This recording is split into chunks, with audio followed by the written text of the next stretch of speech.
السلام علیکم لسنرز، آج میں ریڈ کرنے جا رہی ہوں ناول زمین ذات کی قسط نمبر 13 جو کہ تحریر ہے حنا کامران کی۔ چلیے شروع کرتے ہیں۔ 2 دن بیت گئے تھے، 2 دن اپنے ساتھ صبح کی رنج اور خاموشی بھی لے کر گئے۔ یہ منگل کا دن تھا، آج دھوپ نہیں نکلی تھی۔ آج کیا اس پورے ہفتے دھوپ نہیں نکلنی تھی۔ محکمہ موسمیات کے مطابق برف کا زبردست طوفان تھا جو نیو یارک کی سرزمین پر اترنے والا تھا۔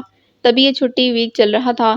آدھا نیو یارک سردی کی زیادتی کی وجہ سے گھروں میں دبکا بیٹھا تھا تو آدھا کام میں مصروف تھا۔ کام میں مصروف لوگوں میں ایبک سلطان کا شمار بھی ہوتا تھا جو اس ٹھنڈ میں مسلسل پانی کا کام کر کے تھک چکا تھا۔ اس نے آخری پلیٹ دھوئی تھی جب اس کے مینیجر نے آ کر اس کے شانے پر ہاتھ رکھا۔ ایبک مڑ کر انہیں دیکھنے لگا۔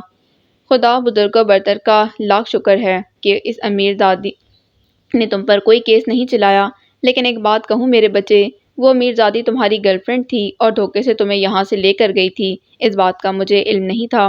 مینیجر کے لبوں پر بڑی دل فریب سی مسکان تھی۔ ایبک کا سر شرم سے جھک گیا۔ وہ میری گرل فرینڈ نہیں تھی سر، پرینک ویک اور فنکی ویڈیو کے لیے اس نے مجھے اپنا مہرہ بنایا تھا۔ اور مینیجر اس بات پر سر کو پیچھے کر کے ہنس پڑا۔ یہی سننا تھا تم سے، حیرت ہوئی کہ تم اس کا مہرہ بن گئے بچے۔ وہ اس کے شانے کو انگلیوں سے دباتے بولے، اس شاطر دنیا میں رہنا ہے تو اس طرح ہی شاطر بننا ہوگا۔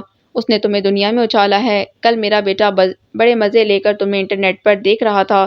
مجھے برا لگا، میں نے گوگل کے خلاف کمپلین کر دی ہے۔ امید ہے تم میری کمپلین کو ضائع نہیں جانے دو گے۔ یہاں انٹرنیٹ فری ملتا ہے، سمجھ گئے نا کیا کہہ رہا ہوں؟ اپنی جنگ خود لڑو۔ انہوں نے ہوٹل کا ٹیپ اس کے گلوز میں چھپے ہاتھ میں تھمایا۔ تمہاری ڈیوٹی ختم ہو گئی ہے۔ اس ہوٹل کا ہر کونا یہاں کے ہر امپلائی کے لیے ہے۔ وہ اس کا گال تھپک کر آگے بڑھ گئے تھے۔ ایبک ہونکوں کی طرح اس ٹیپ کو دیکھنے لگا۔ اسے ادا کا صبح کچن میں خواہ مخواہ برتن پٹکنا یاد آیا۔ ناشتہ بنانے کے بعد اسٹور کے لیے نکلنے سے پہلے وہ غصے میں برتنوں کو سنک میں پٹک رہی تھی۔ اس کا چہرہ اور ناک دونوں ہی پھولے ہوئے تھے۔ کیا ہوا ہے؟ وہ اس کے پیچھے آ کر کھڑا ہوا تھا۔ ہاتھ جینس کی جیبوں میں تھے۔ ادا نے کچھ نہیں کہا۔ وہ دہشت میں نل کھول رہی تھی۔ پانی کی تیز دھار پلیٹوں سے ٹکرا کر اس کے پلاسٹک کے ایپرن پر گرنے لگی جو خاص الخاص برتن دھونے کے لیے تھا۔ چھوڑو، میں دھو دیتا ہوں۔ باہر برف پڑ رہی ہے، تم بیمار پڑ جاؤ گی۔ یوں بھی میں اس کام میں ایکسپرٹ ہوں۔ وہ جیبوں میں سے ہاتھ نکال کر گلوز لینے لگا جب ادا نے اس کے ہاتھ پر تھپڑ مار کر پرے ہٹایا، نل بند کیا اور پوری اس کی جانب مڑی۔ کیا ضرورت تھی اسے محبت کرنے کی، اسے پرپوز کرنے کی؟ زالے سے کر لیتے، اسے تو لاکھ گنا اچھی تھی وہ۔ ایبک نے نظریں جھکا کر اٹھائیں۔ ایک لمحے کو تو وہ بولنے کے قابل نہیں رہا۔ مذاق بنا دیا اس نے تمہارا، جسے دیکھو مجھے روک کر تمہاری ویڈیو دکھاتا ہے، منہ توڑ دوں گی میں سب کا۔ ایبک جھکے سر سے لبوں کو پیچھے مسکرا دیا، پھر گہری سانس بھر کر اسے دیکھا جس کا چہرہ غصے کی سرخی سے تمتما رہا تھا۔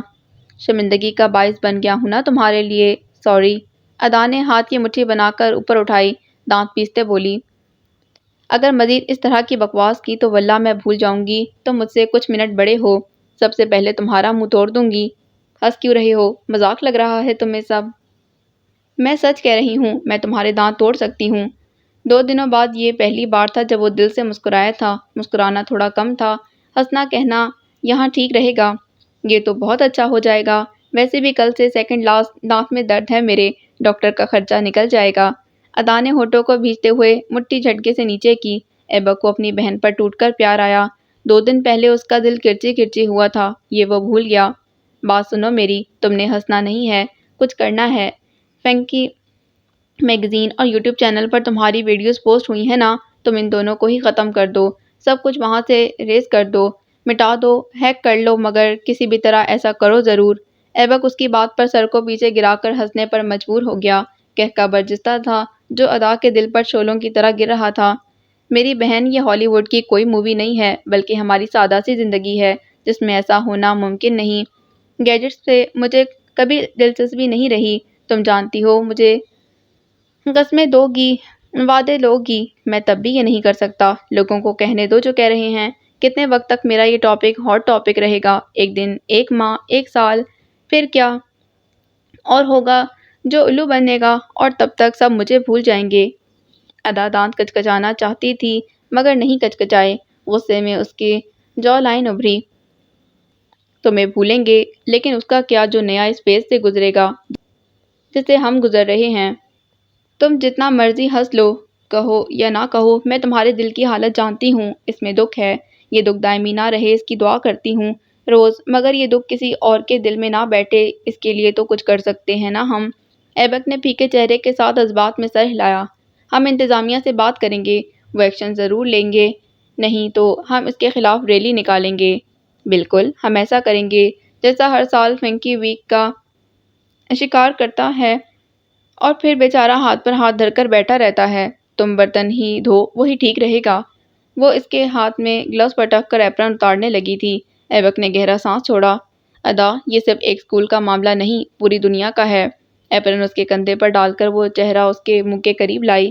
تو پھر پوری دنیا کے سسٹم کو ہیک کرو، نہیں کر سکتے تو برتن دھو، وہ کہہ کر چلی گئی۔ بالکل اسی طرح جس طرح ابھی ہوٹل کا مینیجر گیا تھا۔ ایبک نے اب تک اپنی کوئی ویڈیو نہیں دیکھی تھی۔ اس نے اسکول کے آن لائن میگزین کا پیج اوپن کیا۔ وہاں ہر سو اسی کی تصاویر تھیں، کہیں اس کے چہرے پر گدھے کی تصویر لگائی گئی تھی تو کہیں ہنستا ہوا مینڈک اس کے سر پر بچھایا ہوا تھا۔ ایبک دکھ بھرے انداز میں مسکرا دیا۔ کیپشنز واقعی خون کھولا دینے والے تھے۔ اس نے ویڈیوز نکال کر ایک ایک کر کے دیکھتا رہا۔ یہاں ان دونوں کی ہر ملاقات کی ویڈیو تھی، یہاں تک کہ جیکٹ ایکسچینج کرنے والی بھی۔ یہ ہے funky all time funky news کا رومیو اور جولیٹ کا سین، جس میں بیچارہ حالات کا مارا رومیو جولیٹ کی شرٹ ادھار لے رہا ہے اور پور رومیو۔ اس ویڈیو کے نیچے ایک لڑکی کا چہرہ تھا جس میں فقط ہاتھ میں مائک اور منہ نظر آ رہا تھا۔ وہ مڑ مڑ کر ایسے بتا رہی تھی جیسے واقعی وہ وہاں موجود ہو۔ ایبک نے ویڈیو بند کر دی۔ دل میں ٹیس اٹھ رہی تھی، لیکن لبوں پر مسکان سجائے رکھی۔ اگر اب وہ غصہ ہو گیا تو الاف کے لیے اچھا نہیں ہوگا۔ وہ اسے کچھ نہیں کہنا چاہتا تھا۔ اس کی بڑی وجہ یہ تھی کہ وہ اب بھی اسے چاہتا ہے اور شاید تعمر چاہتا رہے۔ چلیں، نیو یارک اور اس کے مضافات میں ہیکنگ کا وقت ہوا جاتا ہے، لیکن یہ ہیکنگ ہوتی ہے کیسے ہے؟ پہلے تو اس کے بارے میں پتہ کرنا پڑے گا۔ اس نے اپنے آس پاس میں موجود ہیکرز کو گوگل کیا تھا جو چھپے ہوئے تھے۔ ظاہر ہے گوگل انہیں نہیں جانتا تھا، لیکن جو موجود تھے ان کی لسٹ خاصی لمبی تھی۔ پیڈ ہیکر، پیسے دے کر سکھانے والے، آفیشیل اور قانونی۔ وہ ہاتھ میں پین اور نوٹ پیڈ لیے اس میں سے 10 کو سلیکٹ کر گیا جو اس کے نزدیک ہی رہتے تھے۔ ایک تو بہت نزدیک تھا جس سے ملنے وہ اٹھ کھڑا ہوا۔ اس کی ڈیوٹی ختم ہو چکی تھی، ایسا بھی مینیجر کہہ کر گیا تھا۔ تبھی وہ کوٹ میں دبکا ہوٹل سے باہر آیا۔ اف، برف کچھ زیادہ ہی پڑ گئی ہے۔ تبھی وہاں ہر سو سفیدی تھی۔ وہ ہر اس جگہ گیا جہاں اس نے نوٹ پیڈ میں مینشن کیا تھا۔ اس کی امید کے بالکل مطابق کچھ کام سکھانے میں دلچسپی نہیں رکھتے تھے اور جو رکھتے تھے ان کا معاوضہ کافی ہائی تھا۔ تبھی وہ آخری گھر میں بھی خالی ہاتھ ہی لوٹا۔ مینیجر صحیح کہتے ہیں، یہ میری جنگ ہے اور اسے مجھے تنہا ہی لڑنا ہے۔ وہ بوسٹن اسٹریٹ سے دائیں جانب مڑا اور سڑک پر آ کر کھڑا ہو گیا۔ اسے روڈ کراس کرنا ہے۔ وہ اطراف میں نظر دوڑا رہا تھا جب سڑک کے دوسرے کنارے اسے وہ کھڑی نظر آئی، ہاتھ میں ویلویٹ کا لیونڈر رنگ کا ہیئر بینڈ پہنے اور اسی ہاتھ میں ہاٹ چاکلیٹ کا ڈسپوزیبل کپ پکڑے۔ تو اسے واقعی فرق نہیں پڑا، اتنا آسان تھا اس کے لیے سب کرنا۔ چہرے پر دکھ اور کراہیت کے رنگ چڑھائے اس نے نظر کے ساتھ راستہ بھی بدل لیا۔ وہ دل نہیں بدل سکتا تھا، ان دو چیزوں کو تو بدل ہی سکتا تھا۔ تبھی وہ مڑ گیا۔ ابھی کچھ قدم ہی پاٹے ہوں گے جب اسے اپنے نام کی پکار سنائی دی۔ وہ نسوانی ضرور تھی مگر الاف کی نہیں تھی، انیشا کی تھی۔ ایبک، میری بات سنو پلیز۔ اس نے قدم اٹھا لیے۔ اپنی بہن کی بات کی لاج اسے رکھنی تھی، اسے ان لوگوں سے کوئی واسطہ نہیں رکھنا تھا۔ ایبک، ایسے منہ موڑ کر مت جاؤ، یہ بات بہت ضروری ہے، ادا اور راہم بھائی کی ہے۔ اپنی بہن کے نام کے ساتھ کسی غیر مرد کا نام سن کر اس کے کان سے دھوئیں اٹھنے لگے۔ وہ پورا مڑا اور آنکھوں میں سرخی دھرے مدھم آواز میں غرایا، میری بہن کے نام کے ساتھ آئندہ کسی کا نام نہیں جوڑنا۔ وہ انگشت شہادت اٹھائے اسے وارن کر رہا تھا۔ دونوں کے درمیان بہت زیادہ فاصلہ تھا۔ رکی ہوئی برف باری پھر سے شروع ہو چکی تھی۔ ابھی شام نہیں چڑھی تھی لیکن برف باری کے ساتھ ہی سب آس پاس موجود شاپس اور پولز کی لائٹ آن کر دی گئی تھیں۔ معذرت چاہتی ہوں، ہم لوگ یہاں ہاٹ چاکلیٹ پینے آئے تھے، فقط میں نے ہی تمہیں دیکھا اس لیے بات کرنے چلی آئی، پلیز میری بات سن لو۔ وہ آنکھوں میں التجا کے دبیز رنگ چڑھائے بولی۔ آسمان سے گرتی برف پر کہیں کہیں زرد اور دودھیا روشنی پڑ رہی تھی۔ جہاں زرد روشنی سے وہ گزرتی وہاں سونے کے موٹے پھائے نظر آتے، مگر جہاں دودھیا روشنی پڑتی وہاں وہ اور نرم اور براق سفید نظر پڑتے، کہو جیسے اس نے کوئی احسان کیا ہو۔ سمجھ گئی، بیٹھ کر بات کرنے کی پوزیشن نہیں رہی اب۔ انیشا کی جامنی اول کیپ برف سے بھرنا شروع ہو گئی تھی۔ ایبک نے رخ موڑا اور چلنا شروع کیا۔ وہ اس کے قدموں پر ہولی، اس کے پیچھے اور فاصلے پر۔ سمجھ نہیں آ رہا کیسے کہوں، لیکن اس دن تمہارے گھر آنے کے بعد میرا شک سچ میں بدل گیا۔ بھائی کا اسکول آنا، ادا کو دیکھنا، یہ سب شاید کسی نے نوٹ نہ کیا ہو۔ میں بھی نہ کرتی اگر آخری پیپر میں بھائی کو اسے ڈھونڈتے نہ دیکھتی تو۔ وہ بس اسٹیشن آ کر رکا۔ شیلٹر میں آنے سے جیسے سکون مل گیا تھا۔ وہاں لوگوں کی بھیڑ کم تھی، پھر بھی دونوں کافی فاصلے پر کھڑے تھے۔ ایبک چپ چاپ اسے سن رہا تھا جو کہہ رہی تھی۔ بھائی ادا میں انٹرسٹڈ ہیں، یہاں تک کہ وہ کل بابا سے کہہ رہے تھے کہ انہیں ادا کے ساتھ نکاح کرنا ہے۔ ادا کا سخت رویہ اور قطع تعلق کرنے سے بھائی گھبرا گئے ہیں۔ وہ واقعی تمہاری بہن سے محبت کر۔ ایبک کی سخت گھوری نے نازک دل انیشا کو یکدم تھما دیا۔ وہ اس کی یوں دیکھنے پر ڈر گئی تھی۔ یہ ڈر ہی تھا جس کو نوٹ کرتے ہوئے ایبک نے نظروں کا زاویہ موڑ لیا، آواز میں آنے والی سختی کو کنٹرول کیا۔ تم جیسے گیمر لوگوں میں ہم دونوں کو کوئی دلچسپی نہیں ہے، اس لیے آئندہ اس طرح کی بات کی تو اچھا نہیں ہوگا۔ وہ دھمکی نہیں دینا چاہتا تھا، اسے تو بالکل بھی نہیں، جو پورے اسکول میں نازک اندام مشہور تھی، مگر دے دی کیونکہ یہاں بات اب اس کی بہن کے دل کی تھی۔ اس کے خود کے دل کا جو حشر ہوا سو ہوا۔ اپنی بہن کے ساتھ وہ اس طرح کا کچھ نہیں ہونے دے گا، بالکل بھی نہیں۔ بھائی شادی کرنا چاہتے ہیں، رندی آواز کے ساتھ ڈرے دل اور آنکھوں میں نمی لیے اس سے کہہ رہی تھی۔ ایبک نے واپس نظریں اس کے چہرے پر ڈالیں۔ وہ سہم گئی، وہ آنکھیں بند کیے خود پر بند باندھ رہا تھا۔ تم چاہتی ہو میں تم سے سختی سے پیش آؤں؟ انیشا نے نفی میں سر ہلایا۔ پورے اسکول میں تمہاری نرمی کے قصے مشہور ہیں، وہ کہہ رہی تھی۔ پورے نیو یارک میں اب میری بیوقوفی کے قصے ہاٹ لسٹ میں ہیں۔ بس آ رہی تھی، اس کی آواز دور سے ہی سنائی دے گئی۔ الاف کی سزا بھائی کو تو نہ دو، وہ بہت اچھے ہیں۔ یہ بہن بھائیوں کا پیار۔ ڈر کے باوجود، اس کی دھمکی اور گھوری کے باوجود راہم کا مقدمہ لڑ رہی تھی۔ کیوں؟ کیونکہ وہ اس کی بہن تھی اور اپنے بھائی کے لیے کچھ بھی کر سکتی تھی۔ وہ بہت اچھے ہیں لیکن ہم نہیں ہیں۔ بس قریب آ گئی تھی، دروازے چاک ہو گئے، اس کی چھت پر برف کی پتلی سی تہ جمی تھی۔ ایک موقع پلیز۔ ایبک نے اندر قدم رکھ کے پھر مڑا۔ چڑھنے والا وہ آخری مسافر تھا۔ آج کے بعد تم لوگ ہمیں مخاطب نہیں کرو گے، اور یہ بات میری بہن تک نہیں پہنچنی چاہیے، ورنہ میں وہ کر گزروں گا جو سوچ بھی نہیں سکتا۔ شیشے کے دروازوں کو وصل نصیب ہوا۔ ایبک ان کے پیچھے کھڑا تھا، بس اسے اپنے ساتھ لیے آگے بڑھ گئی تھی۔ شیلٹر کے نیچے کھڑی برف کے پھاہوں سے محفوظ وہ اسے دور جاتا دیکھ رہی تھی۔ دراڑ دلوں میں نہیں، دراڑ نیتوں میں آتی ہے۔ نیت کی کھوٹ دل کی کھوٹ ملا دیتی ہے۔ برف ویسے ہی گر رہی تھی جیسا کہ محکمہ موسمیات کی طرف سے پیشگوئی کی گئی تھی۔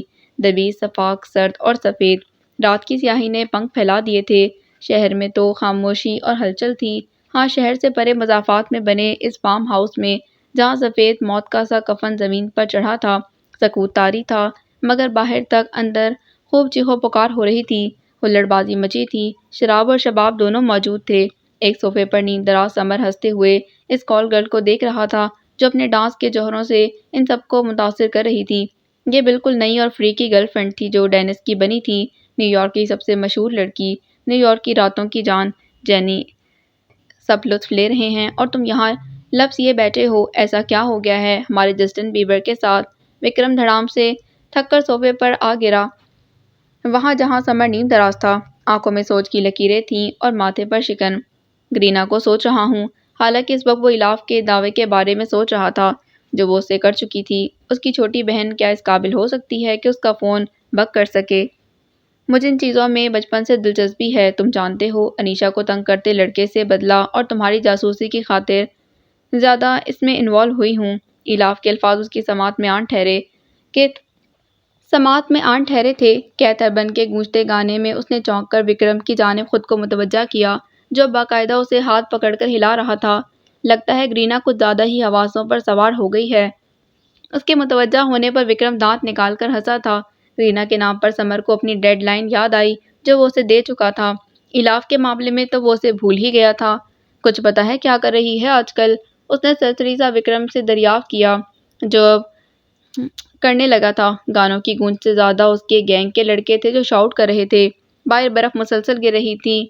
بہت افسوس کی بات ہے، اپنی گرل فرینڈ کے بارے میں مجھ سے دریافت کر رہے ہو۔ چلو خوش کیے دیتا ہوں، وہ آج کل اپنے نئے بوائے فرینڈ کے ساتھ روز رات کو سوشی کے مزے لوٹ رہی ہے۔ سمر کے ماتھے پر موجود بلوں میں 2 کا مزید اضافہ ہوا۔ کیا بکواس ہے یہ! بھلا ایسا ہو سکتا تھا کہ وہ کسی میں دلچسپی ظاہر کرے اور کوئی اسے بری طرح رد کر دے؟ ناممکن۔ سچ ہے، چاہو تو خود جا کر دیکھ لو۔ ویڈن اسٹریٹ، گرانڈ مورسی۔ اس نے ریسٹورنٹ کا نام اور جگہ بتائی تھی۔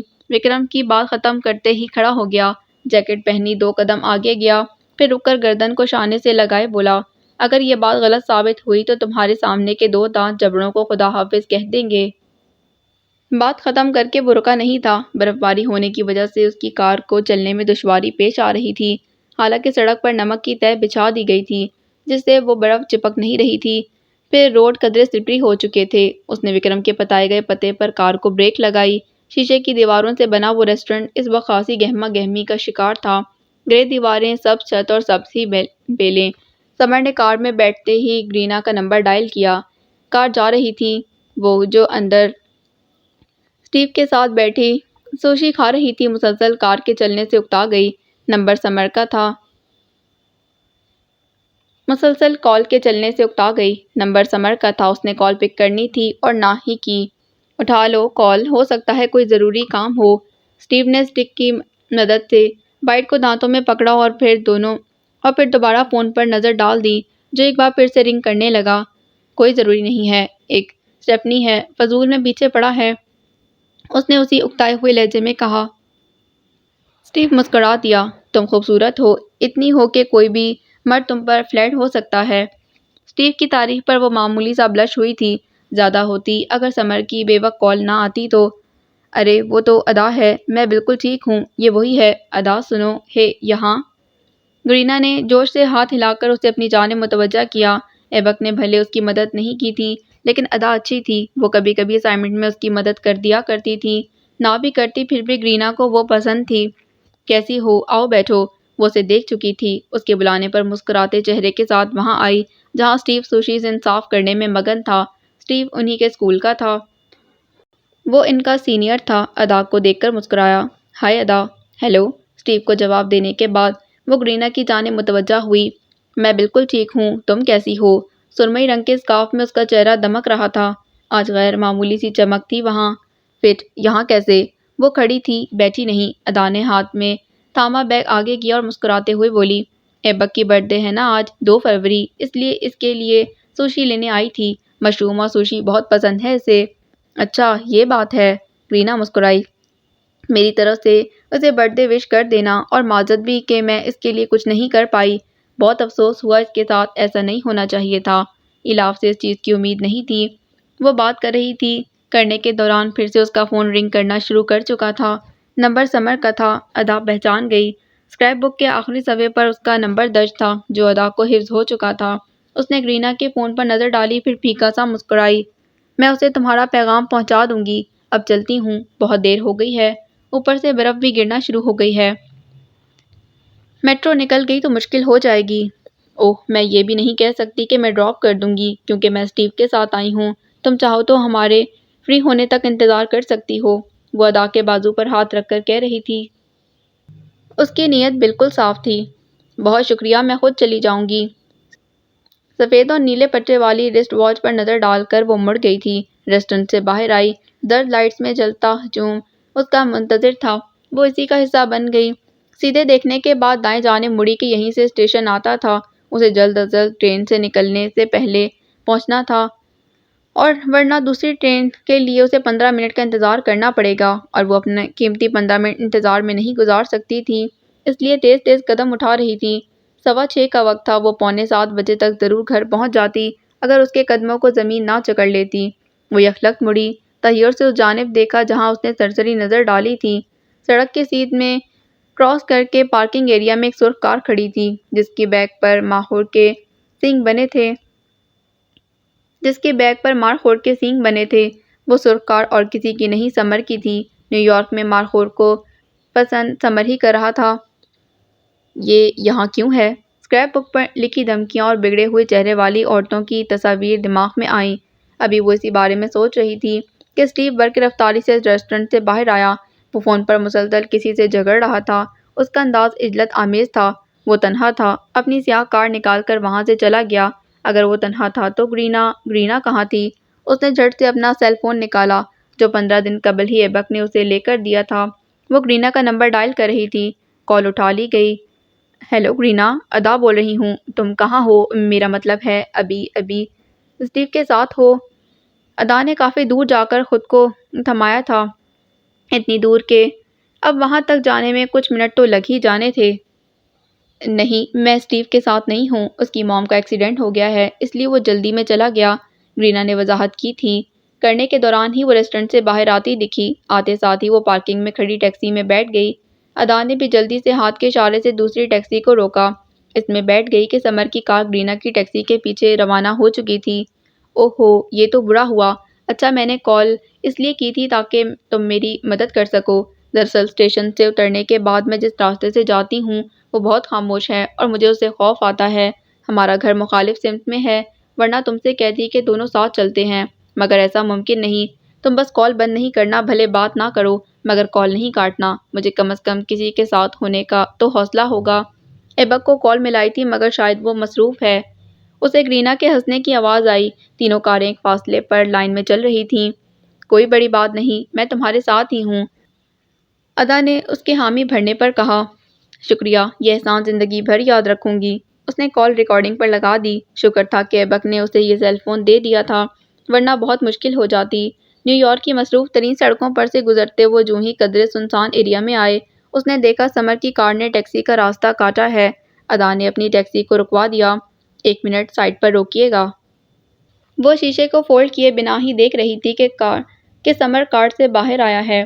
اس کے ساتھ ہی گرینا بھی ٹیکسی سے نکلی۔ ادا نے فون کو کان سے لگایا۔ وہ یہ سب کیوں کر رہی ہے؟ نہیں معلوم تھا۔ شاید اس لیے کہ وہ اسکریپ بک کی ڈراؤنی دھمکیوں اور تصاویر سے گھبرا گئی تھی، یا شاید اسے خوف تھا کہ گرینا کے ساتھ کچھ ہو نہ جائے۔ جو بھی تھا وہ تجسس کے ہاتھوں مجبور تھی۔ یہ کیا حرکت ہے؟ اور تم میرا پیچھا کر رہے ہو؟ تمہاری تو کمپلین میں پولیس میں کرواتی ہوں، گرینا کی چیختی ہوئی آواز تھی۔ اور میرے ساتھ چلو، سمر کی تحمل سے لبریز، جیسے سب کچھ اس کے کنٹرول میں ہو۔ دفان ہو جاؤ یہاں سے، میرا پیچھا چھوڑ دو۔ وہ اس کے نزدیک آنے پر دونوں ہاتھ اس کے سینے پر رکھ کر اسے پیچھے دھکیلتے بولی۔ گرینا جس ٹیکسی میں بیٹھی تھی وہ اس دوران وہاں سے چلی گئی تھی۔ وہ ٹیکسی وہاں سے کیوں گئی؟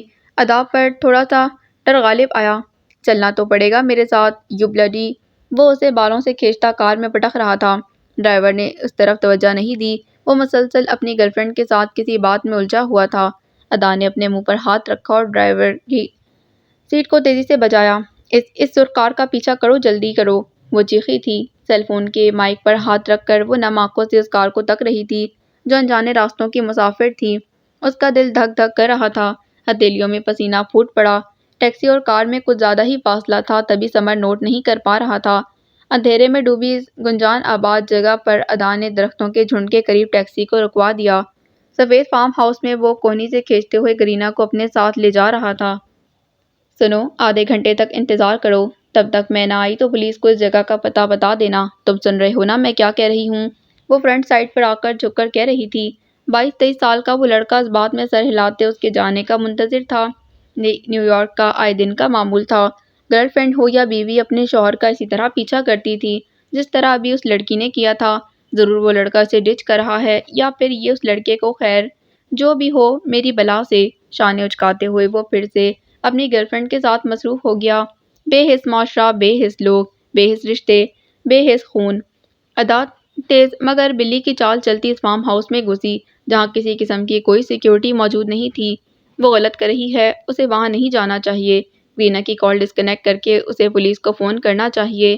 بارہا اس کا دل اسے کہہ رہا تھا مگر وہ تھی کہ اس کی سن ہی نہیں رہی تھی۔ پتہ نہیں ایسا کیا دل اور عقل پر طاری ہوا کہ وہ سب کچھ بھلائے گرینا کی بڑبڑاہٹ سنتی اندر جا رہی تھی۔ درختوں کی اوٹ میں چھپ کر پودوں میں گم ہوتی ہوئی وہ پول سائڈ سے نظروں میں آئے بنا ہی نکل گئی۔ وہاں کوئی نہیں تھا، فقط خاموش پانی، ساکن پودوں اور روتی بلکتی سفیدی کے۔ ادا داہنے ہاتھ پر بنی لان سے ذرا پرے مرر وال کے پاس آ کر رکی۔ کیکٹس کے بہت بڑے بڑے پودے ایک ساتھ رکھے تھے جن کی آڑ میں چھپ کر بیٹھ گئی۔ اس نے دیکھا سمر گرینا کو کوہنی سے تامے کھڑا تھا، وہ اس پر چیخ رہی تھی۔ اب سے یہی تمہارا گھر ہے، تب تک کے لیے جب تک تم سے میرا دل نہیں بھر جاتا۔ سمر نے بے دردی سے اسے صوفے پر پٹخا۔ شاید وہ نشے میں تھا، تبھی اس کی آواز قدرے بہکی ہوئی تھی۔ اس کے آس پاس موجود دوست کہکے لگا رہے تھے، میں تمہاری جان لے لوں گی، خون پی جاؤں گی تمہارا۔ ادا نے کیمرہ آن کرکے ویڈیو بنانی شروع کی۔ اس کے ہاتھ کانپ رہے تھے۔ اسکارف کے اندر موجود ایئر پوڈز کو وہ فون سے کنیکٹ کر چکی تھی۔ تبھی گرینا کی آواز اسے صاف سنائی دے رہی تھی، چلو ایسا کرو نا، ہمت ہے ہاں؟ آج تک کوئی ایسا پیدا نہیں ہوا جو سمر کی جان لے سکے۔ جان تو میں تمہاری لوں گا پیاری حسینہ، وہ اس کے گال پر ہاتھ پھیرتے کہہ رہا تھا۔ گرینا نے اس کے ہاتھ پر کاٹ لیا۔ وہ بلبلایا تھا، بلبلا کر آپے سے باہر ہو گیا۔ تبھی اس کے منہ پر تھپڑ رسید کیا۔ ادا کے آنسو نکل آئے۔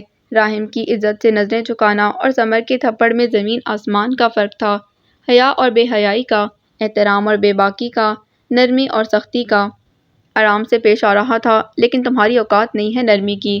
اب تمہیں ان سب کے سامنے رسوا کروں گا اور تمہاری لاش وہیں دفنا دوں گا جہاں ڈینس اپنی گرل فرینڈ کی لاشوں کو دفناتا ہے۔ وہ وحشی بن گیا تھا۔ وحشی بننے سے ہی اس کی جانب لپکا، مگر اس سے پہلے وہ کچھ غلط کرتا گرینا نے صوفے کے پاس رکھی میز پر سے شیشے کا گلدان اٹھا کر اس کے سر پر دے مارا۔ خون کی آبشار تھی جو سمر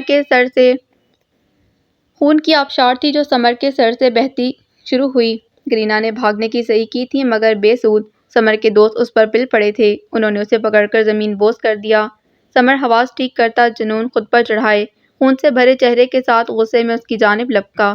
مجھے ریجیکٹ کرو گی، مجھ سے پنگا لوگی ہاں؟ اسے بالوں سے تھام کر وہ سر کو زمین پر مارے جا رہا تھا۔ ادا رونا شروع ہو چکی تھی۔ گرینا اس کی آنکھوں کے سامنے دم توڑ رہی تھی اور وہ فقط دیکھ رہی تھی۔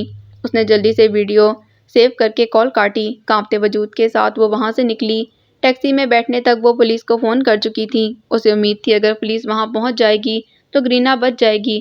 اسے اس چیز کی بہت زیادہ امید تھی۔ یہ رات کے 10 بجے کا وقت تھا جب گرینا کی لاش کو دفنانے کے بعد وہ اس جگہ کو اچھے سے صاف کر چکے تھے جہاں ابھی کچھ دیر قبل نشے میں ڈوبے سمر نے قتل کیا تھا۔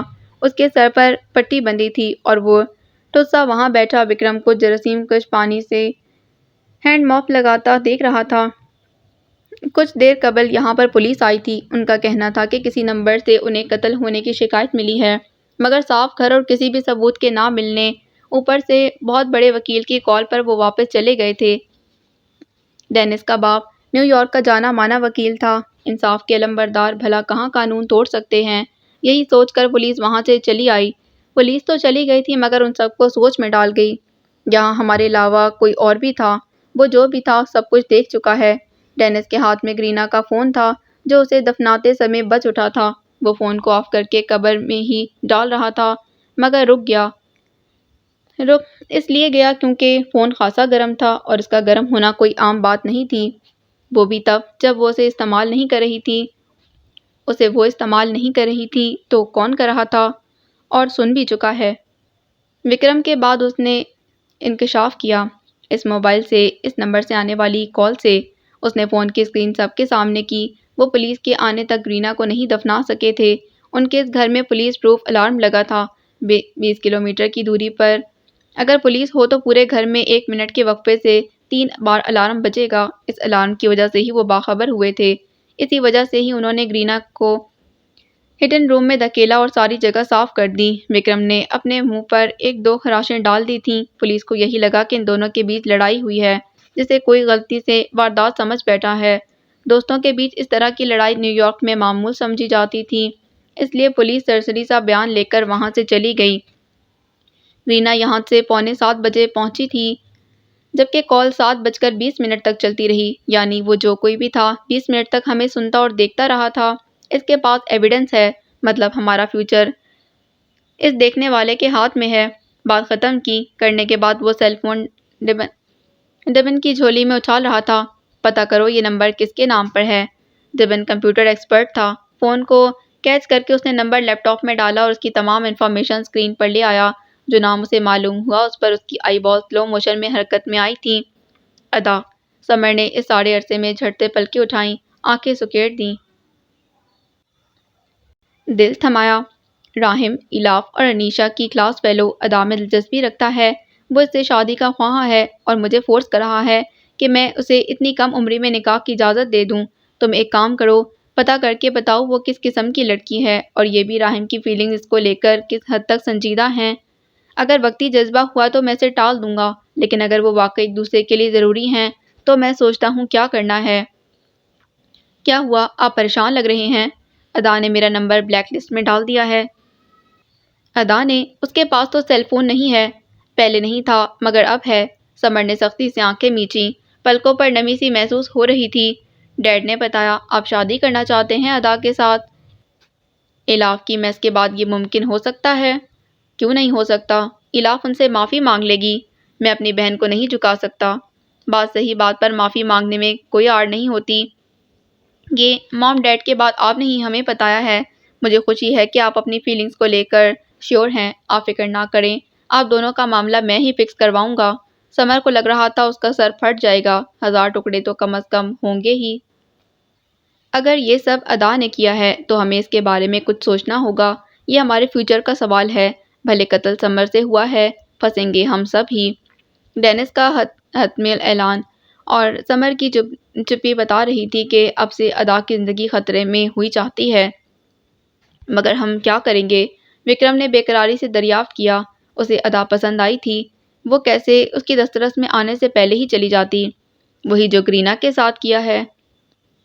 گھور سناٹا چھا گیا، اتنا زیادہ کہ سانسوں کی انتشار کی آوازیں بھی بآسانی کانوں میں پڑ رہی تھیں، جیسی برف ان کے فارم ہاؤس میں پڑ رہی تھی۔ بالکل ویسی ٹوٹی ہوئی بلڈنگ کے دوسری منزل پر واقع اس اپارٹمنٹ کے بالکونی میں بھی گر رہی تھی۔ اسی وجہ سے دیواروں پر سیم موجود تھا۔ دیواروں سے زیادہ وہاں موجود 2 دلوں پر سیم چڑھ چکا تھا۔ ایک دل ادا کا تھا تو دوسرا ایبک کا، جسے وہ الف سے یہ تک سب پتا اور دکھا چکی تھی۔ اب آنکھوں پر ہاتھ رکھے گھٹی گھٹی سسکیوں سے رو رہی تھی۔ ایبک نے اس کے بتانے پر کہ اس نے اسی سیل فون سے پولیس کو کال کی تھی، سم توڑ کر فلیش کر دی تھی تاکہ مگر پھر بھی تسلی نہ ہوئی تھی۔ یہ سم کارڈ ادا کے نام پر ہی تھا۔ جلد یا بدیر وہ اس بارے میں پتہ لگوا لیں گے۔ رونا بند کرو پلیز۔ کئی ساتوں بعد اس کی بھاری بوجھل آواز ابھری۔ وہ تھکان بھری تھی، اس میں بے یقینی تھی کہ اس کی معصوم سی بہن اتنا بہادری اور اس کی کام کیسے کر گئی، کیسے اسے انجان رکھ گئی، کیسے اس نے میری آنکھوں کے سامنے اسے مار دیا۔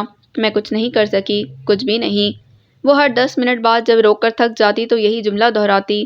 ایبک آزردہ سانس خارج کر کے گھٹنوں پر ہاتھ رکھ کر کھڑا ہوا، چند قدم چلا، پھر پنجوں کے بل بیٹھا۔ ادا بک ریک کے پاس گھٹنوں پر بازو رکھے روئے چلی جا رہی تھی۔ پس منظر میں بیڈ پر لب بستہ سی ان کی ماں دونوں کی کارروائی کو دیکھ رہی تھی۔ جو ہونا تھا ہو گیا، پیچھے چھٹ گیا، آگے بڑھتے ہیں اب۔ وہ اس کے کھلے بکھرے بالوں پر ہاتھ رکھ رہا تھا، تسلی دے رہا تھا۔ مگر کیسے؟ ہم انہیں نہیں چھوڑ سکتے۔ آج اس نے گرینا کو مارا ہے، کل کو کسی اور کو بھی مار دے گا۔ مجھے راہم کو یہ سب بتانا ہوگا۔ ایبک نے بچے کی طرح ڈر کر دبکے بیٹھے دل کو تسلی دی۔ اس کی بہن کو کچھ نہیں ہوگا، اللہ اسے کچھ نہیں ہونے دے گا۔ اسے اس بات کا یقین تھا۔ ہم کسی کو نہیں بتائیں گے ہم یہاں سے جا رہے ہیں، بلکہ ہم اس شہر سے ہی جا رہے ہیں، کسی کو بھی بتائے بنا، کسی کو بھی علم میں لائے بنا۔ وہ فیصلہ سنا رہا تھا۔ ادا والبوں کے ساتھ آنسوؤں سے لبریز آنکھوں میں تحیر کی سرخی چڑھائے اسے دیکھے گئی۔ اس کی ابرو آپس میں آہستہ آہستہ ملیں، ماتھے پر شکنیں در آئیں۔ ہم بزدل نہیں ہیں، ایبک نے یک لگ غصے میں اس کی بات قطع کی، آواز بہت اونچی ہو گئی۔ ہم ہیں۔ پھر اس نے آنکھیں بند کر کے کھولیں، دانت پر دانت جمائے، اشتعال کے ابال پر کنٹرول کیا۔ ہم بزدل ہیں ادا، تم نہ ہو پر میں ہوں۔ ایک بھائی اپنی بہن کے لیے بزدل ہو جاتا ہے، خاص کر اس طرح کی سچویشن میں۔ ہمارے سر پر کوئی سرپرست نہیں، ہم ان بھیڑیوں کی دنیا میں تنہا ہیں، کوئی نہیں ہے ہماری شیلڈ، ہم خود ہی ایک دوسرے کے محافظ ہیں۔ ہمارے بازوؤں میں اتنی طاقت نہیں کہ ہم ان لوگوں کا مقابلہ کریں، مجھ میں اتنی طاقت نہیں ہے اور میرے دل میں بھی نہیں ہے کہ وہ تمہارا غم سہ سکے، اس لیے وہی ہوگا جو میں کہہ رہا ہوں۔ 10 منٹ بعد اٹھو اور پیکنگ شروع کرو، ہم کل ہی اس گھر کو چھوڑ رہے ہیں۔ فیصلہ سنا کر پلٹ گیا۔ ادا کے لب ہلے، اس کے قدم جگڑ گئے۔ ہم پولیس کی مدد لے سکتے ہیں ایبک، وہ بھی تو کسی کی بہن ہوگی نا۔ ایبک نے ڈھلکے کندھوں کے ساتھ تھکی نگاہیں اس پر ڈالیں۔ وہ اسے کیسے بتائے کہ وہ اس کے لیے کیا ہے؟ وہ نہیں بیان کر سکتا تھا اس ڈر کو جو اس کے دل کے اندر بیٹھ گیا تھا۔ امراء کی اولادیں عیاشیوں میں گھری ہوئی، بے حسی میں پلی ہوئی۔ کیا اس نے نہیں دیکھا تھا کتنی بے دردی سے سمر نے اس لڑکی کو مار دیا اور اس کے ہاتھ تک نہیں کانپے کیا اس نے نہیں سنا کہ کس طرح وہ قتلوں کا انکشاف کر رہے تھے اور ان کی آواز متوازن تھی، لرزی نہیں؟ کیا وہ نہیں جان رہی تھی کہ وہ لوگ رینا کے فون کے ذریعے اس تک پہنچ سکتے ہیں، اسے دکھ پہنچا سکتے ہیں؟ وہ کیوں نہیں سمجھ رہی تھی یہ سب؟ کیوں؟ پیکنگ کر لینا، وہ یہ کہہ کر اپنے کمرے میں گھس گیا۔ دروازہ بند نہیں کیا تھا، تبھی ادا کو وہ بیگ میں کپڑے ڈالتا نظر آ رہا تھا۔ رات بیت گئی تھی، بیتنے کے ساتھ کئی دلوں پر بوجھ ڈال گئی تھی۔ کسی نے پردے جھٹکے سے ہٹائے تھے، تبھی روشنی کے منہ پر پڑنے کی وجہ سے وہ کسمسا گئی تھی۔ کروٹ سیدھی کی، آنکھوں پر سے آئی ماسک اوپر کیا اور نیند سے بوجھل آواز کے ساتھ بولی، یہ کیا طریقہ ہے؟ میں نے کہا تھا نا مجھے دیر سے اٹھانا۔ انیشا پردوں کو باندھنے کے بعد اس کی جانب مڑی۔ دھوپ نہیں نکلی تھی، سست روی سے برف گرتی ہوئی نظر آ رہی تھی۔ راہم بھائی آئے ہیں، ان کا حکم ہے کہ تمہیں اٹھاؤں۔ راہم کے نام پر وہ کمفرٹر خود پر سے اتار کر بیٹھی۔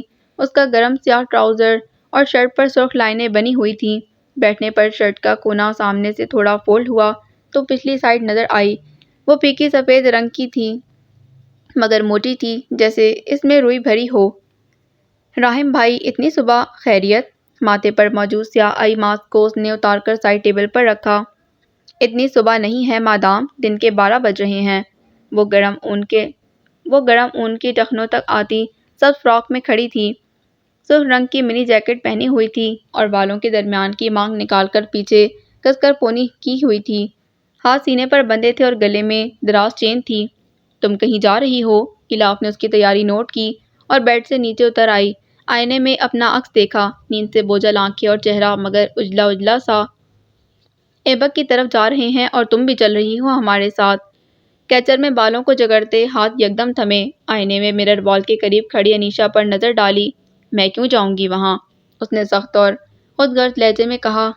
ایبک کے ساتھ وہ غلط کر چکی ہے، اس بات کا ادراک اسے ہو گیا تھا، مگر وہ اسے معافی ضرور مانگے گی، بالکل، مگر وہ اسے معافی کسی صورت نہیں مانگے گی، بالکل بھی نہیں، ہو ہی نہیں سکتا۔ الاف کسی سے معافی مانگ لے؟ ایسی کی تیسی۔ بھائی ادا سے شادی کرنا چاہتے ہیں، آج ہم دونوں اسی سلسلے میں وہاں جائیں گے۔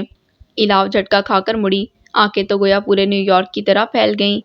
لگتا ہے تم اپنے حواسوں میں نہیں ہو، عمر دیکھی ہے بھائی کی، وہ اتنی کم عمری میں بنا کسی اچیومنٹ کے شادی کریں اور ڈیڈ اس بات کی اجازت دے دیں؟ ناممکن۔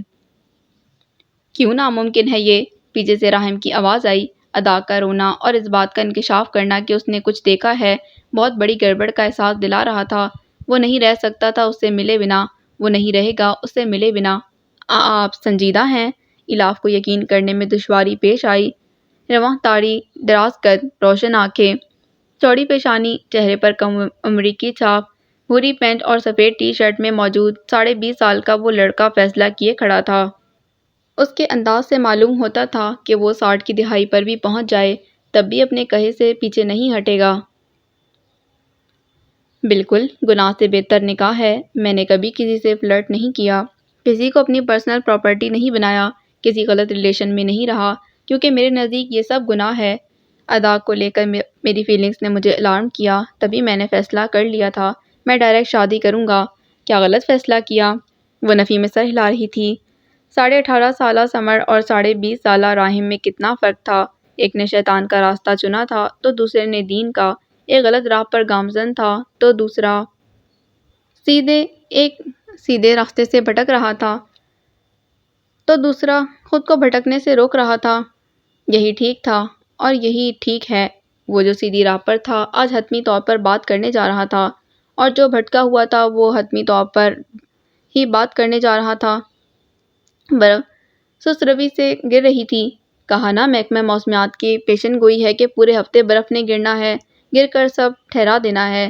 برف کے گرنے سے ٹھٹراہٹ شاید کم ہوگی جتنی سرخ کار کو اسٹور کے باہر رک کر دیکھنے پر ادا کو ہوئی تھی۔ اس نے جلدی سے کاؤنٹر کے پیچھے سے نکل کر لیڈی آہن کے کمرے کے باہر لگے بٹنز کو ایک ساتھ پش کیا اور پھر ان کی ٹیبل کے نیچے جا کر چھپ گئی۔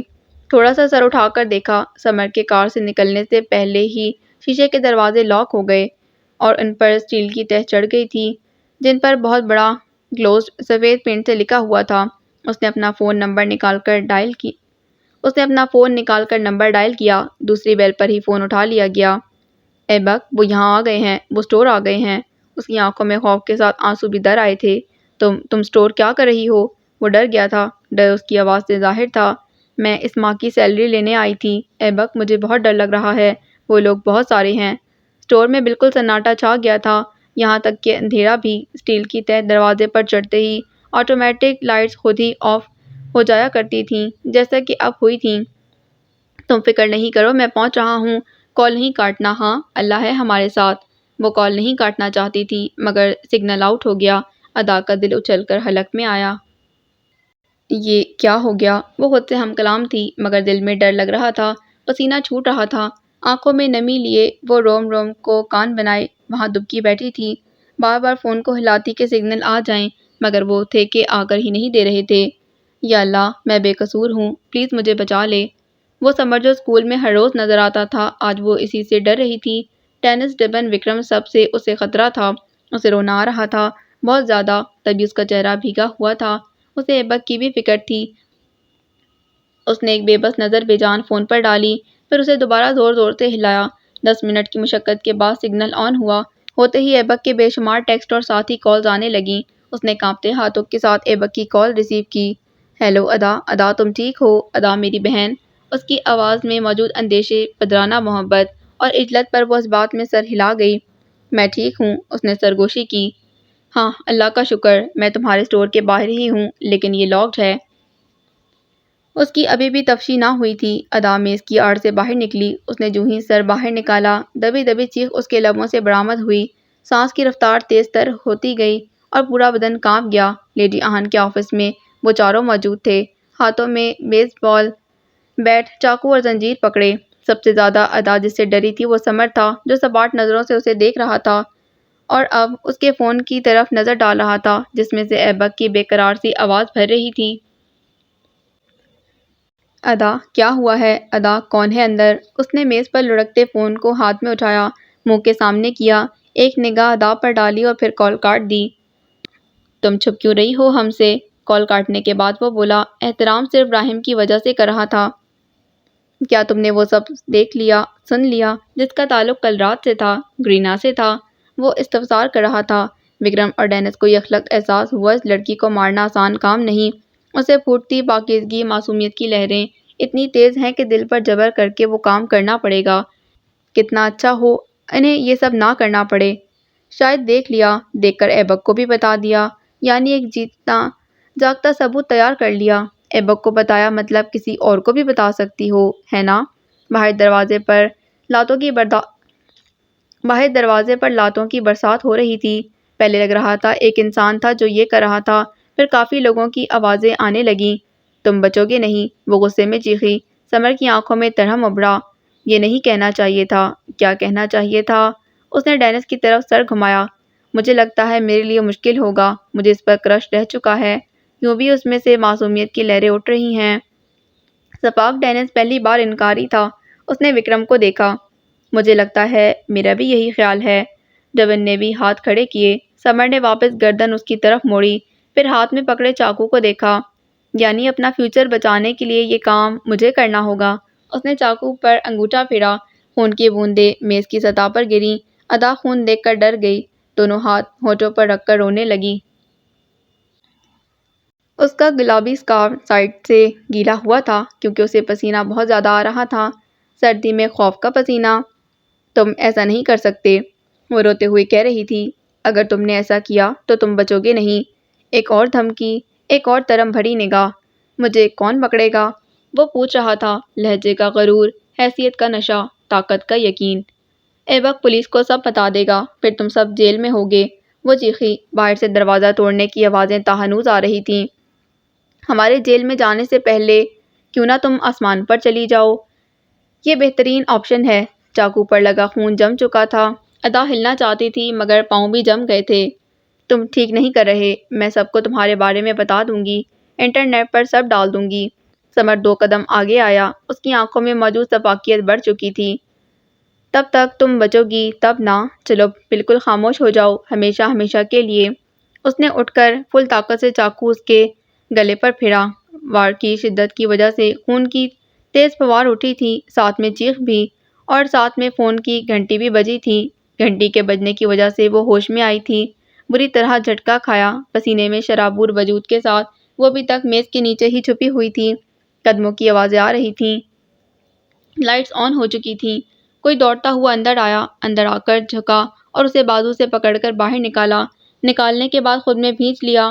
وہ اور کوئی نہیں ایبک تھا جو کانپتے وجود کے ساتھ اکھڑی سانسوں میں اسے خود میں سموئے ہوئے تھا۔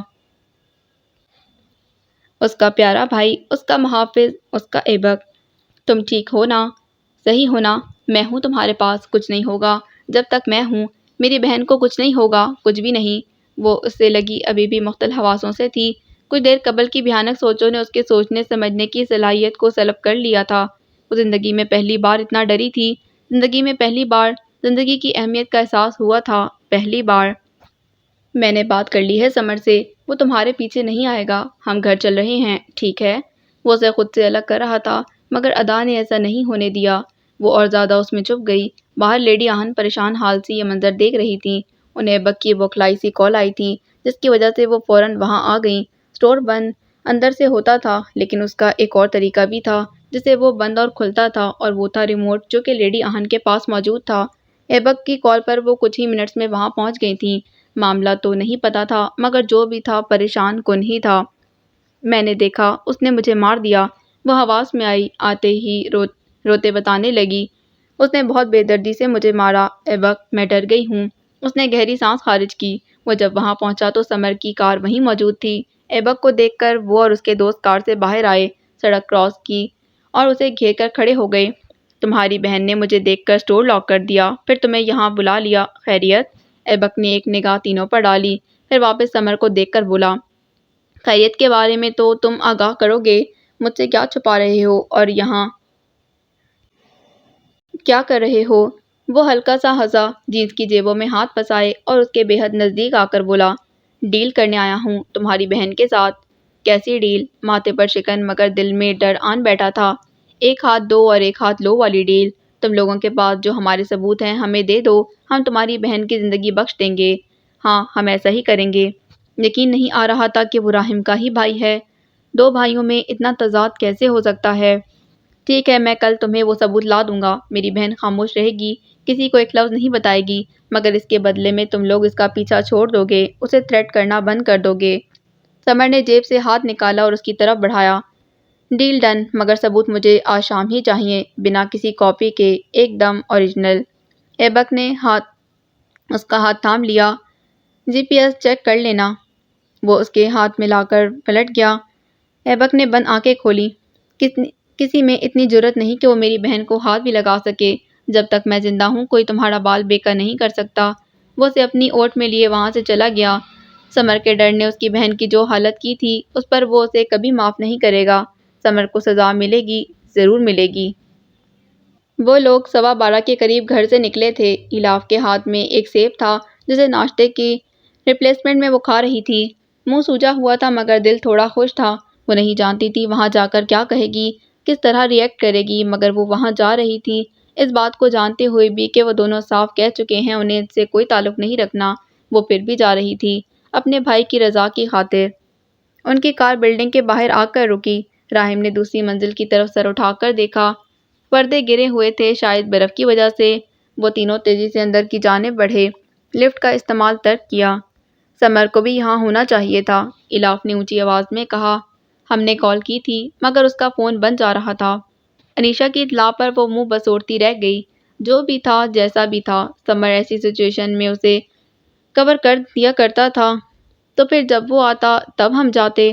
راحم سب سے اوپر تھا، وہ مدھم آواز میں بول رہی تھی۔ انیشا نے زدہ سے انداز میں اسے دیکھا اور پھر رک گئی کیونکہ راحم رک گیا تھا۔ ان کے دروازے پر تالا موجود تھا۔ یہ تالا یہاں کیوں تھا؟ راحم نے آس پاس نگاہ دوڑائی، پھر گاربیج کوڑا دان میں ڈالتی ایک ڈیڑھ عمر عورت سے مخاطب ہوا۔ ایکسکیوز می مس، آپ کو معلوم ہے یہاں لاک کیوں موجود ہے؟ راحم کے پکارنے پر بڑی ساری نیلی جرسی میں موجود وہ فربہی مائل وجود کی حامل عورت مڑی، جھک کر تالے کو دیکھا اور پھر سیدھی ہو کر گہرا سانس بھر گئی۔ معلوم ہے میرے بچے، لاک اس لیے ہے کیونکہ جو یہاں کے مکین تھے وہ اسے چھوڑ گئے ہیں۔ راحم کو لگا اسے سننے میں دشواری ہوئی ہے۔ کیا کہا؟ کہاں گئے ہیں اور کب؟ لہجے میں ذلت اور بےقراری پر ایلاف کا بائٹ لیتا جبڑا پل بھر کو رکا۔ آئی باس نے راہم کے چہرے کی طرف حرکت کی جو یکلخت ہی اجڑ چکا تھا۔ کہاں گئے نہیں پتا، کب گئے یہ معلوم ہے۔ صبح قریباً 9:30 کے قریب وہ اپنا سامان سمیٹ کر چلے گئے تھے، کیب میں گئے تھے۔ جاتے ہوئے ایبک کہہ گیا کہ وہ اب کبھی واپس نہیں لوٹیں گے۔ میں نے کہا بچے تمہارے اسکول کا کیا؟ تو کہنے لگا کچھ بھی نہیں۔ وہ عورت کہہ کر چلی گئی تھی۔ وہ تو چلی گئی تھی مگر راہم کو سراپا سوال چھوڑ گئی تھی۔ اس نے جلدی سے فون نکال کر ایبک کا نمبر ڈائل کیا، وہ بند جا رہا تھا۔ ایسا ہی اس نے ادا کے نمبر کے ساتھ بھی کیا تھا، دونوں کے نمبرز بند تھے۔ ایلاف اور انیشا کے فون سے بھی نمبر بند مل رہے تھے، یہاں تک کہ چوکیدار کے فون سے بھی ان کے نمبرز بند تھے۔ راہم کو لگا اس کی دنیا ختم ہو گئی، اجڑ گئی۔ اسے کچھ بھی نظر نہیں آ رہا تھا، کچھ بھی نہیں۔ دماغ معوف ہوا، دل پریشان، سانسیں بے حال ہوئیں اور وجود پشیمان۔ وہ کہاں جا سکتے ہیں؟ وہ کیوں یوں روپوش ہو رہے تھے؟ راہم کی سمجھ میں نہیں آیا مگر ایلاف کی آ گیا تھا۔ وہ اس سب میں اپنا قصور ڈھونڈ رہی تھی۔ اسے لگ رہا تھا ایبک اس کی وجہ سے چوہوں کی طرح بل میں چھپ گیا ہے۔ حد ہوتی ہے بزدلی کی۔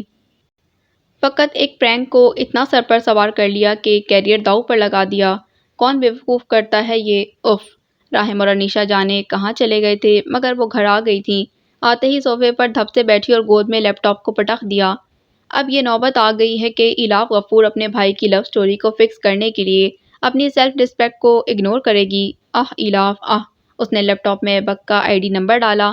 تھوڑی سی تردد کے بعد وہ نیا نمبر ڈھونڈنے میں کامیاب ہو گئی تھی جو صبح ہی آن کیا گیا تھا۔ اس نے کمپنی کی جانب سے خالی میسج بھیجا اور انتظار کرنے لگی۔ کم آن چوہے، آن کرو میسج کو، کم آن، کم آن۔ دانتوں میں ناخن دیے وہ منتظر تھی۔ کبھی صوفے پر نیم دراز ہوتی تو کبھی پردوں کے پاس جا کر کھڑی اور کبھی بیڈ کی پائنتی پر پاؤں لٹا کر انہیں جھلانے لگتی۔ دوپہر ڈھل رہی تھی، شام چڑھنے کو تھی جب اس نے زج پنے سے پیج کو بند کیا۔ ادا کا ID ڈال کر اس کے نام پر رجسٹرڈ نئے نمبر کو کھوجنے لگی مگر وہ نہیں ملا۔ ہاں پرانا نمبر ضرور مل گیا مگر وہ ڈیڈ تھا۔ وہ اس نمبر کی ہسٹری دیکھنے لگی۔ سب سے زیادہ کالز ایبک کے بعد راہم کی تھیں مگر 1-2 منٹ کی۔ وہ دھیرے سے مسکرائی، ایک نمبر پر آ کر ٹھٹک گئی جس پر سب سے طویل کال کی گئی تھی۔ اس نے چونک کر اس نمبر کو دیکھا۔ کس کا ہو سکتا ہے یہ؟ تجسس سے پر دل کے ساتھ اس نے اس نمبر کی ڈیٹیل نکالی تھی۔ چہرے پر لیپ ٹاپ کی زرد روشنی پڑ رہی تھی اور ماتھے پر بل تھے۔ لوڈنگ ہو رہی تھی۔ کال کرنے والی کا نام اور چہرہ اس کے لیپ ٹاپ کی اسکرین پر ابھر گیا۔ گرینا، اس کے ساتھ اتنی لمبی گفتگو!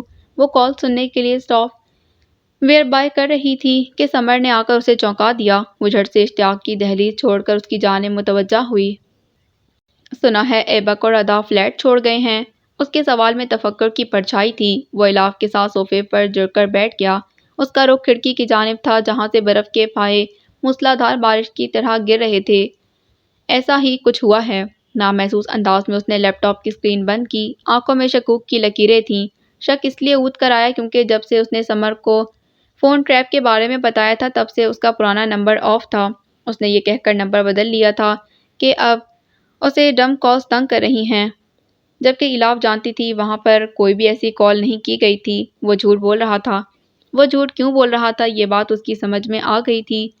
ظاہر ہے بہن سے گرل فرینڈ کی لسٹ چھپانا گویا بھائیوں کا سب سے بڑا فریضہ ہوتا ہے مگر وہ یہ نہیں جانتے کہ آج کل کی بہنیں ان پر اچھی خاصی چہکائی رکھتی ہیں۔ وہ کب کہاں اور کس کے ساتھ جا رہے ہیں انہیں سب معلوم ہوتا ہے۔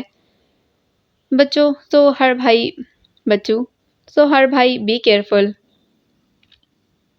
تم کیوں پریشان ہو رہے ہو؟ اس کے ماتھے پر اٹھتے پسینے کی بابت پوچھ رہی تھی۔ نہیں بس ایسے ہی۔ پھر اس نے شانے اچکائے اور سرسری سے انداز میں بولا، بھائی کی وجہ سے بھی شاید کوئی وقفہ لیا، پیغام چھوڑ کر گئے ہیں وہ لوگ۔ ایلاف نے وہ کہا جو اسے نہیں کہنا چاہیے تھا۔ اگر وہ سب نہ کہتی جو کہہ چکی ہے تو شاید زمین ذات کی کہانی بالکل مختلف ہوتی، بہت مختلف۔ ہاں، کھوجتی ہوئی ایکس رے کرتی نگاہیں۔ کیا؟ بے صبری کی انتہا کو چھوتا وجود۔ یہی کہ بہت جلد سب کو سب پتہ چل جائے گا، سب منظر عام پر آ جائے گا۔ اور یہی پوائنٹ تھا جہاں سے ایبک سلطان کی زندگی کی بربادی شروع ہوئی تھی، اسی لڑکی کے ہاتھوں جس نے کچھ دن قبل اس کی زندگی کو برباد کیا تھا۔ قسمت کی آوری تو دیکھو، وہ بچ گئے تھے، روپوش ہو گئے تھے مگر ایلاف کی اس بات نے انہیں کھینچ کر باہر نکال دیا۔ وہ سمر کے دماغ میں اس کے دل میں بری طرح بیٹھ چکے تھے۔ کوئی کتنا چھپا لے نہیں چھپے گا۔ سزا تو ملے گی اور وہ سزا بہت بڑی ہوگی۔ سمر کا سانس حلق میں اٹک گیا۔ الاف نے واضح اس کے قلم سے پسینے کے قطرے آگے پیچھے بہتے دیکھے۔ ہڈیاں جما دینے والی سردی میں یہ پسینہ الاف کی حصے شامہ کو بڑھا گیا۔ وہ سب سونگھ رہی تھی جو نہیں سونگھنا چاہیے تھا۔ کہیں ایبک اور ادا کی روپوشی کی وجہ سمر تو نہیں؟ اس کے دل نے صدا لگائی تھی۔ صدا کے ساتھ ہی اسے مکمل طور پر اس پر نظر رکھنے پر مجبور کر دیا۔ ایسا کہا اس نے، مگر کس طرح؟ جھوٹ ہلاکت ہے، جھوٹ تباہی ہے، جھوٹ بھڑکتی ہوئی آگ ہے۔ ایک لیٹر لگا ہوا تھا ان کے دروازے پر۔ میں نے چپکے سے اٹھا لیا، مگر تم فکر نہیں کرو، اس کے کئی ٹکڑے کر کے ڈسٹ بن میں پھینک دیے تھے۔ تم بتاؤ سب ٹھیک ہے؟ الاف کے لبوں سے نکلا یہ جھوٹ ایبک کی زندگی میں زہریلے دھوئیں کی طرح پھیلا تھا، جو جلد یا بدیر اس کی تمام خوشیوں کو نگلنے والا تھا۔ ہاں، آل سیٹ ہے، فقط راہم کے لیے پوچھ رہا تھا سب۔ بودھی سی وضاحت کی کرنے کے بعد خود کو سوچوں میں ڈال دیا۔ ڈیل توڑ کر تم نے اچھا نہیں کیا۔ سوری بھائی، اب میں مجبور ہوں۔ وہ سوچ رہا تھا، ساتھ ساتھ درد کی لکیریں چہرے پر پھیلا رہا تھا۔ وہ کوئی پروفیشنل کلر نہیں تھا اور نہ ہی کوئی سائیکو جسے قتل کر کے مزہ آئے۔ وہ تو ایک عام سا ڈرگ ایڈکٹ تھا۔ گرینا بھی نشے کی زیادتی کی وجہ سے ہی مری تھی، ورنہ اس کا کوئی ارادہ نہیں تھا اسے مارنے کا۔ اسے یاد تھا وہ وقت جب گرینا کے مرنے کے بعد وہ ٹراما میں گیا تھا۔ اسے یقین کرنے میں دشواری ہو رہی تھی کہ ایک انسان کا، ایک جیتے جاگتے انسان کا اس نے خون کر دیا ہے۔ وہ بہت چلایا تھا، رویا بھی تھا۔ دوستوں کی تسلی، ان کے دلاسوں نے اسے سنبھلنے میں مدد کی تھی، ورنہ شاید وہ اتنی جلدی سنبھل نہ پاتا۔ پریشان نہیں ہو، وہ دونوں جلد مل جائیں گے، الاف نے اس کے گھٹنے پر ہاتھ رکھ کر کہا۔ غائب دماغی سے اس نے اسبات میں سر ہلا دیا۔ وہ جس طرح آیا تھا اسی طرح وہاں سے گیا تھا۔ الاف کی اسکین کرتی نظریں اینڈ تک اس کا پیچھا کرتی رہیں۔ ہو نہ ہو اس کے ساتھ ضرور کوئی گڑبڑ ہے، وہ سوچ رہی تھی۔ سوچنے کے بعد کی بورڈ سے اسکرین کو جدا کر رہی تھی۔ پیج اوپن کیا اور ہلکی سی چیخ اٹھی۔ اللہ اللہ، اتنی قیمت! ایک سافٹ ویئر خرید رہی ہوں یا پورا نیو یارک؟ اس نے غصے سے اسکرین کو واپس تاریک کیا اور سینے پر بازو لپیٹ کر بیٹھ گئی۔ چھوڑو اس کال کو، میں نے کیا کرنا سن کر یوں بھی گرینا میڈم مینڈلی کے ہی قصے رو رہی ہوں گی۔ ادا بھی نہ بیوقوف ہے، ہر کسی کی کہانی سننے بیٹھ جاتی ہے۔ کتنا فارغ وقت ہے اس لڑکی کے پاس۔ بند لیپ ٹاپ پر اس نے نظر ڈالی۔ ایک میسج نہیں دیکھا گیا، محترمہ سے۔ ہاتھ گھس جائیں گے جیسے دونوں بہن بھائی بیکار ہیں، ہیل۔ وہ خود سے لڑنا شروع ہو چکی تھی، اس بات کی پرواہ کیے بنا کہ اس کی وجہ سے کس قدر خطرناک لڑائی شروع ہونے والی ہے۔ وہ لڑائی جو زندگیاں تباہ کر دے گی، زندگی کے ساتھ خوشیاں بھی، دائمی خوشیاں۔